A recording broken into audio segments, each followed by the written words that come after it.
Yeah, that's what happens when you're on a good team. You know what I'm saying? You don't want to mess anything up. But, you know, nobody here was worried. You know, we just had the shoot-around.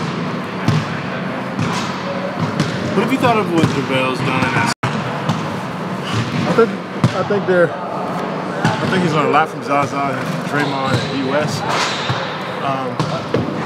Prior to that, when he got his chance, you know, you've seen all that come full circle from rebounding, blocking shots to going to the rim and put pressure on the rim. I think those guys always emphasize, you know, using his athleticism and his length, and he went out there and did it. And but having Zaza back and D.West, you know, those guys just give us more depth at that position, and you know, they work so well together and they help each other out. So it's making for a really good group of bigs, you know, especially our young guys learn a lot from. So JaVale was just a recipient of all that knowledge.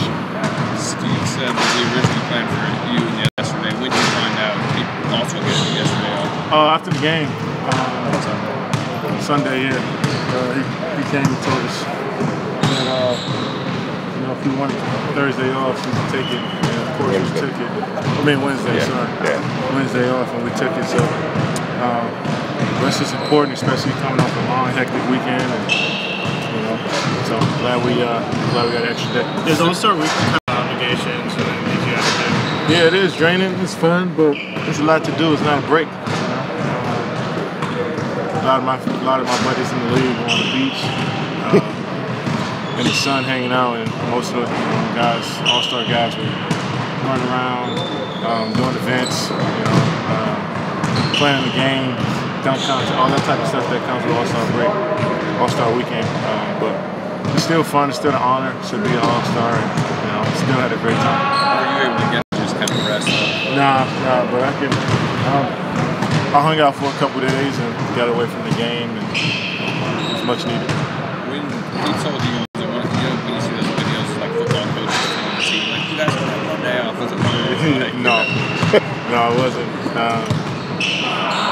Coaches, you know, he works with us, man. He understands, he plays, so he's just like, hey, you want? I talked to the rest of the guys. If y'all want Wednesday off, hey, go ahead and take it. And we was like, all right, cool, and I walked away. Simple. It's good to have a coach that understands that, you know, sometimes you may need an extra day just to do good. So it was good. It's a weekend, like, you know, the drama of all that trade. What do you think of that pairing? Just that trade? I think it could be legendary. I wouldn't call it drama, I mean, because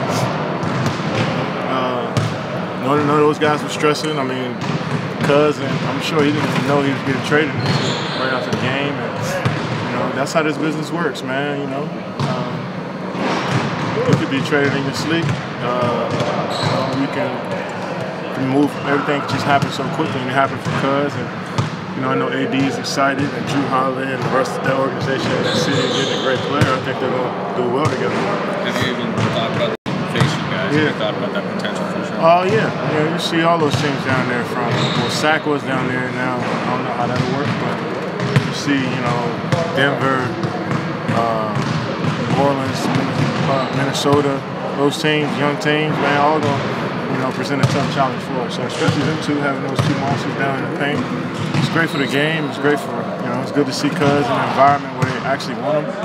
It's good to see AD get somebody else down there to kind of go through get in the trenches with them. So it should be fun, man. It's fun brand of basketball, and I'm sure if we do play those guys, who knows, it'll be a great series. Talking about defensive concepts and like with Ron Adams, like verticality, 2-9, etc. How far along do you think you are now with all that? Getting better. I think I'm ahead of I guess schedule. I guess where I wanted to be in that area is. I thought it'd take me more time to get used to playing down low and, you know, banging a little bit with the big fellas and verticality, because I'm so used to, you know, sending those guys into our bigs and letting them handle the verticality part of it. So, but just repetition, just learning, you know, coach teaching it day by day, and, you know, just try to stay conscious of it during the game. I think what percent would you put on it? Like 80%? Yeah, I'm 80%. I say I'm 67% better than I was. I'll throw a Rondo number out there for you. I'm 67% better than I was to start the season, and that's a pretty good number for me. Still growing, like I said, still trying to get better, learn from Draymond and Zaza and D.West, the rest of the bigs, and Coach Adam. Hopefully, early in the year I was getting fouls off of verticality because I was trying to block shots or put my hand on the basketball and I was getting fouled. So now I know just try not to be greedy and just try to, make a guy miss a shot. How closely do you chatter and stuff? I mean, Paul is in the middle of it right now, and so how closely do you pay attention to that stuff? I never really, this year I try to make an effort to stay off of hoops hype and follow the tweets of basketball media, but always around this time I find it interesting to know what teams are thinking, because like I said before, I want to be a GM, I want to run a team, hopefully own the team and run it. So I follow and see, what rumors are getting out there, and what deals are being, presented to each team and how, and try to figure that stuff out. And so it's fun, especially for a guy that loves, that part of the business. It's pretty fun, but I'm sure for the players it's a little nerve-wracking not knowing and waiting on the deadline to see if he will be in the city or not. We sometimes forget these guys are human, and they spend time in these places, and they got to get up and move in a matter of days. But at the same time, like you said, we disguise all that stuff as just business. So we got to deal with it. How do you talk about? Yeah, I do. Obviously, it affects me, it affects my peers, and like I said, I want to learn more and more about business of basketball. Even though it's a huge part, and I try to find that, get that fine line between, keeping it pure and fun, and also knowing that, this is a real big business, and so just try to learn and go through the CBA, and also ask questions. I talk to Bob all the time, and just trying to pick his brain on stuff I should know as my time cuts down in this league and I get older and older. Trying to figure out what I want to do after the game, and having guys like that and Coach Kerr, who was also executive at one point. At some point, just figuring that stuff out. So it's fun. How was your relationship down there? It's been, I say about 72% better than it was at the start of the season. But we just being around them more and more,